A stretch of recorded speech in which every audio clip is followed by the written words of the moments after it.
Welcome back to HQ. We turn our attention to the NFL, where Terry McLaurin reportedly unhappy with how talks are going with the Commanders in terms of a long-term deal.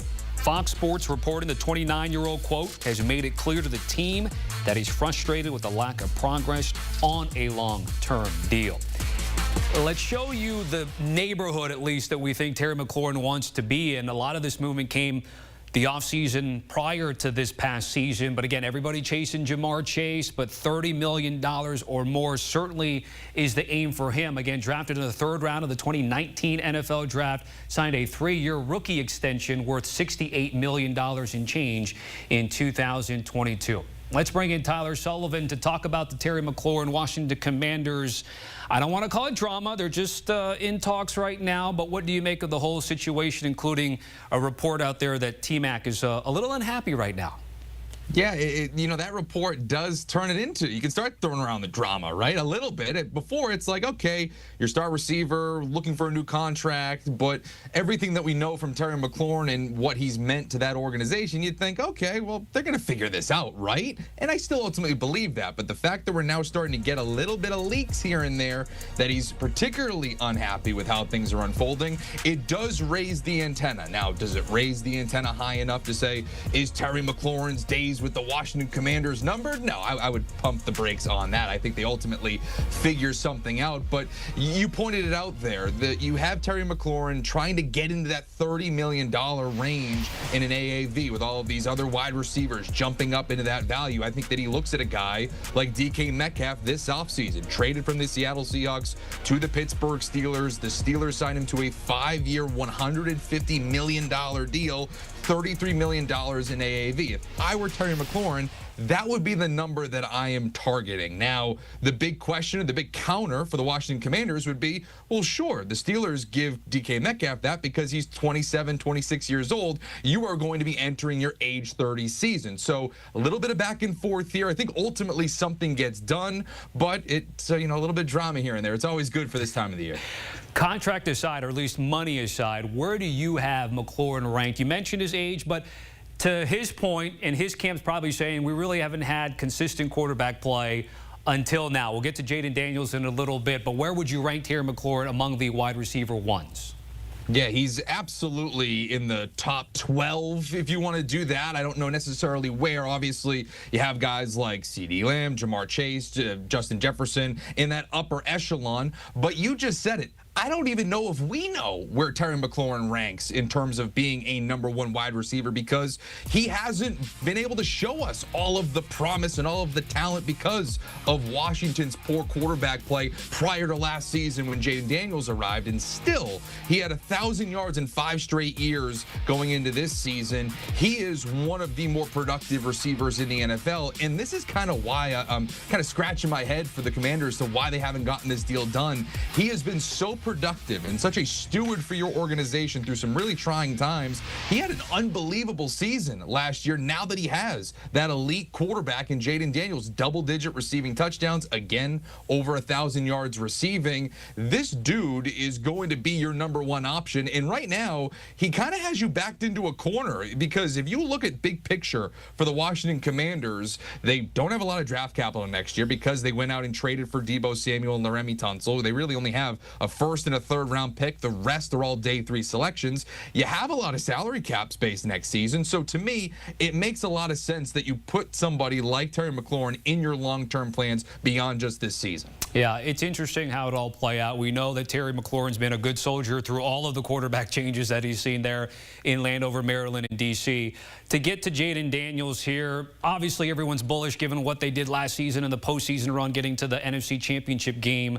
How does he avoid sort of what we've seen from a C.J. Stroud? I don't want to call it a sophomore slump, but certainly, and let's assume that he gets Terry McLaurin back here. So give me your thoughts about Jayden Daniels year 2. Yeah, see, the big thing for me, if we're kind of comparing it to C.J. Stroud, and I think that's smart too, because there's a lot of similarities. Unbelievable rookie season, continuity in terms of the offensive coordinator not getting a head coaching job. You have the same voice in your ear on offense. The thing that I think that for Jayden Daniels, why he won't have a second-year slump is because of everything the Commanders have done this offseason. Again, we're assuming that Terry McLaurin is there. They added another receiving option in Deebo Samuel, like I mentioned. They brought in Laremy Tunsil to give him him a bona fide left tackle. They're doing all the right things when you have a young quarterback on his rookie deal to surround him with elite talent. So I think that this is a guy that really could be on the ascent, possibly even in that MVP conversation, because I look at those numbers and I say, man, what he was able to do as a rookie. Set the single season rushing yard record for a quarterback. You see what he was able to do in terms of tight scenarios, coming up in the clutch, taking down a team like the Detroit Lions, going to the NFC Championship. You do all of that in year one, and they do this in the offseason, boy, that really sets you up nicely for year two. Speaking of odds, Jayden Daniels, 5th shortest odds to win MVP. We do have the list up there to see who he's competing with in terms of the futures market there. Lamar Jackson is the betting favorite, 5-1, and there you see Jayden Daniels at plus 850. I ask you, in terms of Jayden Daniels, overrated, underrated, or properly rated in terms of the odds?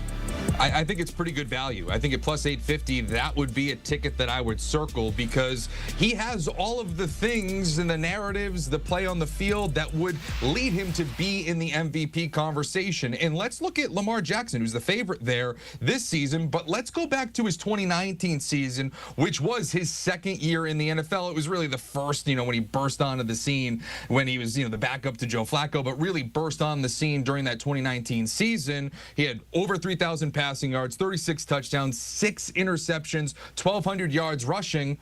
I think Jayden Daniels can do all of that. I think that you look at those numbers last year, a lot of them are pretty similar. And so, I think that one thing that is going to happen here is for the Washington Commanders to win football games. Obviously, when that season that Lamar Jackson had in 2019, he was 12-5 as a starter. They clearly need to be a contender, possibly in first place, win that division, maybe even a top 2 seed to get into that conversation. But you're talking about someone who can light it up as a passer, dazzle with his legs, and is in a lot of primetime games this season. All of that puts you in the mix to be an MVP candidate. I think at plus 850, it makes a lot of sense. All right, so it sounds like you're fairly bullish on this Commanders team. Now the question becomes, how many wins given the schedule? You've combed through it. We know how tough it is to win the NFC East in back-to-back seasons, but here it is. Break it down for us.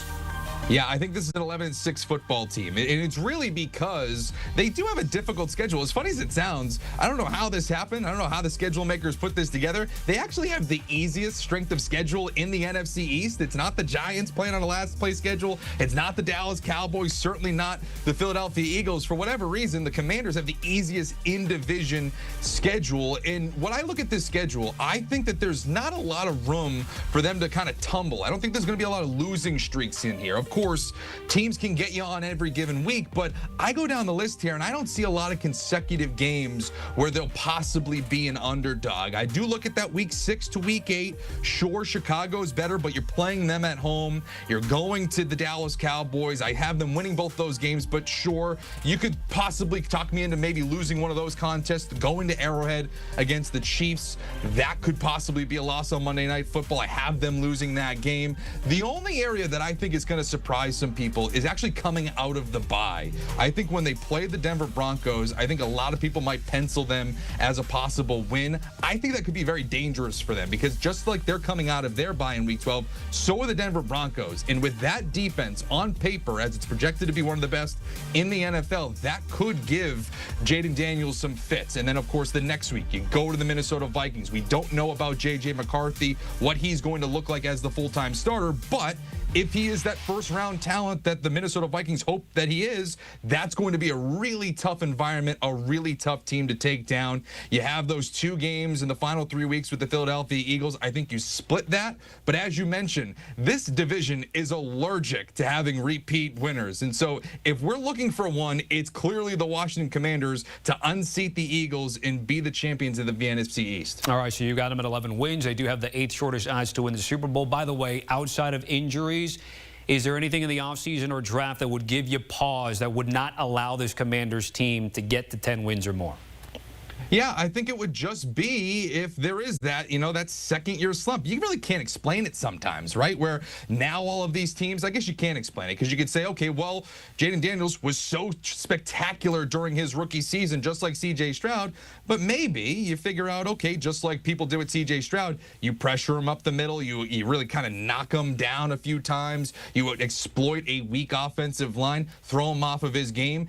More film on a player, it's going to make things much easier for a defensive coordinator to try to figure you out. So as much as we're so confident in Jayden Daniels overcoming that, you did just allow the entire NFL and all of these great minds defensively an entire offseason to try to figure you out. Let's see what happens when we get to the start of the regular season and the start of the year where you're having teams, like the Green Bay Packers at Lambeau Field. I'm just looking at playoff contenders. The Falcons in Atlanta, the Chargers, of course, that stretch I mentioned where it's the Bears, Cowboys, and Chiefs. Let's see what those defenses do to try to contain Jayden Daniels. If there's something there that they find on film, best believe they'll try to exploit it. That's Tyler Sullivan. Commanders, by the way, their win total at 9.5. And if you like them to win the division, you can get north of 2-1. Sully, certainly appreciate it. A reminder about CBS Sports HQ. News, highlights, scores, and conversations like this one. It's all here. And the best part is, it's all free.